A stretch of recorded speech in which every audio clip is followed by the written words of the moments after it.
Paramashivoham. Om Nithyananda Paramashivoham.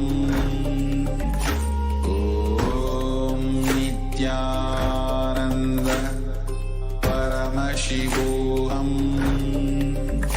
Om Nithyananda Paramashivoham. Om Nithyananda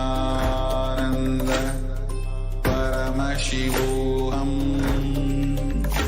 Om Nithyananda Paramashivoham. Om Nithyananda Paramashivoham. Om Nithyananda Paramashivoham. Om Nithyananda Paramashivoham. Om Nithyananda Paramashivoham. Om Nithyananda Paramashivoham. Om Nithyananda Paramashivoham. Om Nithyananda Paramashivoham. Om Nithyananda Paramashivoham. Om Nithyananda Paramashivoham. Om Nithyananda Paramashivoham. Om Nithyananda Paramashivoham. Om Nithyananda Paramashivoham. Om Nithyananda. Yes. Now relax. Slowly open your eyes. Take your eye bands off and slowly open your eyes and relax.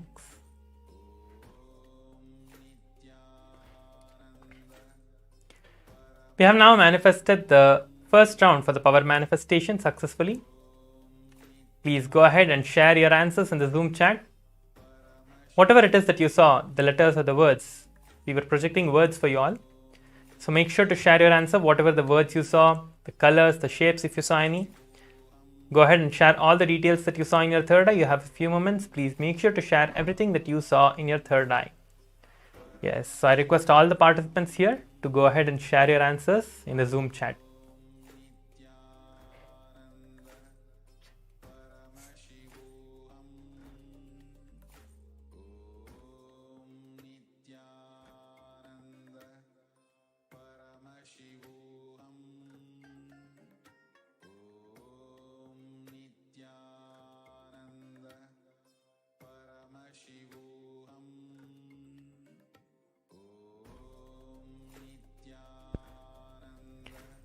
Yes, I request everyone to post your answers. The image is now being projected, you can see.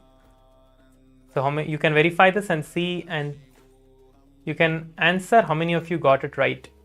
So you can see that the word is word and cell. The word is word and cell. So this was what was projected to you all in the third eye reading, the first round. So post your answers now and we'll be moving on to the next round. Yes, Zia Feng is saying it's a book. Okay.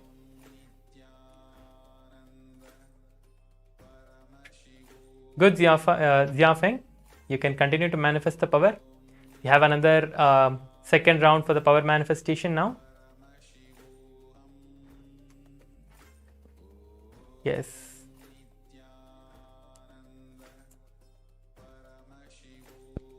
Now please close your eyes. I request all the participants to again close your eyes now.